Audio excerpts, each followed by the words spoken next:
make a hot process soap that looks like raw cut emerald. And we'll talk a few tips and tricks along the way so you can make your designs look like this one too. Now the first thing that I'm going to do is melt most of my oils and butters on low in the crock pot. And one of the first questions that is definitely going to pop up in the comments is, how are your hot process soaps coming out so bright white when they usually come out yellow or even sometimes dark tan? This is because of the combination of these white to light oils that you see here.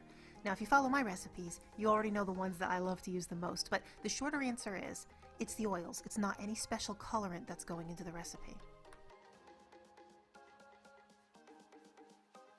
Now, the technique that you'll see me do here is pretty simple, and as I craft the design, I do have a few tips on how you can get this looking a little bit more geological in the final product, but getting this the way you like it really just takes a little bit of a practice on how you'll arrange the colors. Now, once you get the emerald design down, you can start to experiment, and you can make any colored jewels like you see here. Now I'm going to carefully pour the lye water solution into our melted oils, and that's what's going to turn this pot of oils into our soap batter. Now here is where hot process soap making goes from sort of a beginner style to an intermediate style, because this is where you need to start being careful. We need to make sure that we're working in temperatures that are reasonable. Obviously we're working in hotter temperatures than we would if it were cold process, but we have to make sure that the lye water solution and the oils are within a 20-degree window of each other. That way we're not shocking those molecules and you won't have any unexpected chemical reactions. We can tell that our lye water and the oils are completely emulsified when the soap starts to thicken to a pudding texture that we call trace. You'll see that the oil sheen on the surface will disappear and it no longer looks like two parts, but it begins to look like one thick pancake batter. Now once I'm happy with this texture, I'll turn this up on high, place the cover on it, and just leave this to cook for the next 30 minutes. When I come back, I'm going to give this a mix and make sure that it's nice and loose. If your soap batter has become thick and stiff and it looks like a block of cheese, then you don't have a high enough heat in your crock pot, and it should look like this as you see here. Now once this is mixed in, you've seen that I've just added in the leftover piece of shea butter.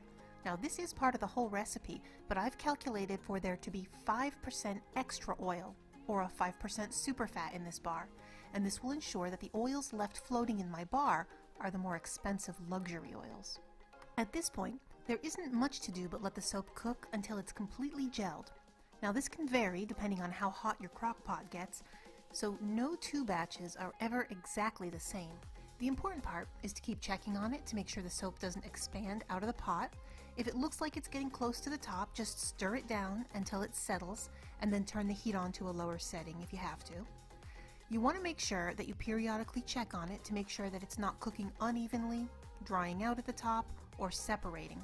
In any of these cases, you just mix it thoroughly and leave it to cook until it gets a nice glossy sheen across the top. Here I'm in the middle phase of the cook process, and this soap is still nice and loose, which is what I want. Now I've been cooking for just over an hour, and we're going to start getting the additives prepared to be worked into the recipe, so let's take a look at what we need. First, if you're already a member of the Crafters community and you want to skip to the members version of this video with the complete recipe and instructions that are ready to be downloaded and printed out, let me just show you where to locate this in the recipe directory. From your members dashboard, scroll down to the recipe directory, then click on Recipes Hot Process. Then you can scroll down until you find the one that's titled Emerald and Aloe Infused Soap. This will take you to the supplemental information about this recipe. And now we can move on. In this bowl I have 1 ounce of French green clay with a 1/4 teaspoon of sea green mica along with 1 teaspoon of dried aloe powder. The French green clay already has a green tint to it, but it's earthy and neutral, so the sea green mica is going to give it just a bit of color. This is going to be mixed into just 1 pound of soap, so a 1/4 teaspoon will be enough just to brighten up the clay.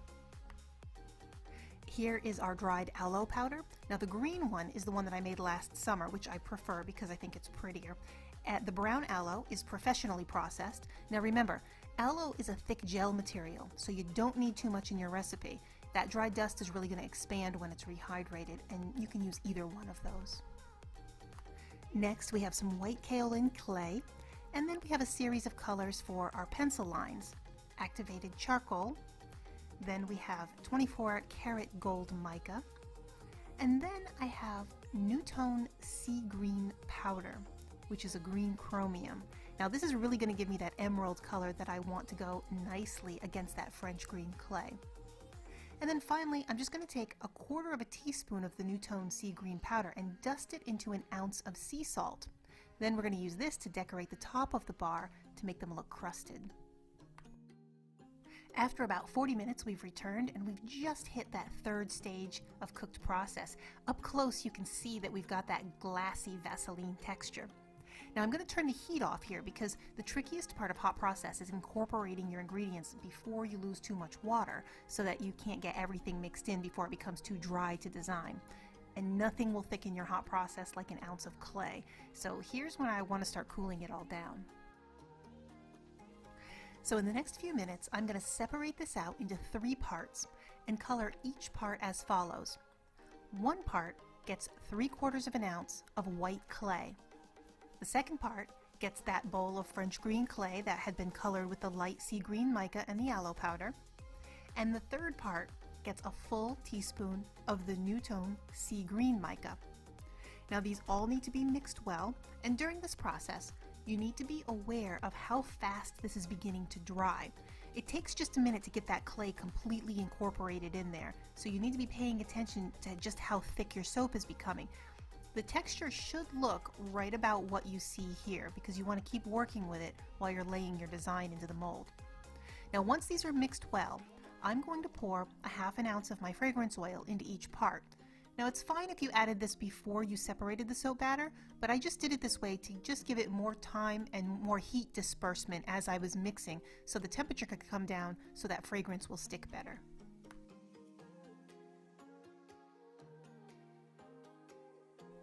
Now, to lay this design in the mold, I want the final cut to look like a piece of raw emerald. The colors are set, and now I want to get them arranged. So first I'm going to spoon a row of white soap into the bottom of the mold, and after that I'll carefully dust a pencil line of activated charcoal over the top of the first row. Now the 3 colors that I'm working with are black activated charcoal, gold, white, and green. The pencil lines are going to be made to look like veins stretching out of the jeweled part of the soap, so you want to dust a contrasting color against the soap that you just put into the mold. The green and black looks nice over the white soap, while the gold or white looks nice between the green shades. Now once you get the hang of this, just continue to spoon the soap in alternating shades. And be sure to stack it in an uneven way so that it doesn't end up just looking like you put layers down. And also, be careful not to disrupt the pencil lines and refrain from trying to swirl the colors together. This will end up giving you that cracked effect. And you just keep doing this until all the soap is transferred into the mold.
Now all we have left to do is dust the top with our crusted emerald salt. Now typically by this time the soap's beginning to dry, so dusting it won't do too much. You can sprinkle the salt, or you can spritz the top with a little bit of rubbing alcohol, and that'll help it stick better. But either way, I always find that I need to press the salt down on the top of the loaf, and overall expect about half of it to fall off, so you can totally overdo it if you want to. Now once you're finished with this, you just need to leave it to set up for 12 to 24 hours, and then we'll come back and cut open our soap. Now once we have it placed on the cutter, you can see what a neat design we have on the inside. Now these just need to be put aside to cure for about 4 weeks, and then they'll be ready to sell or use.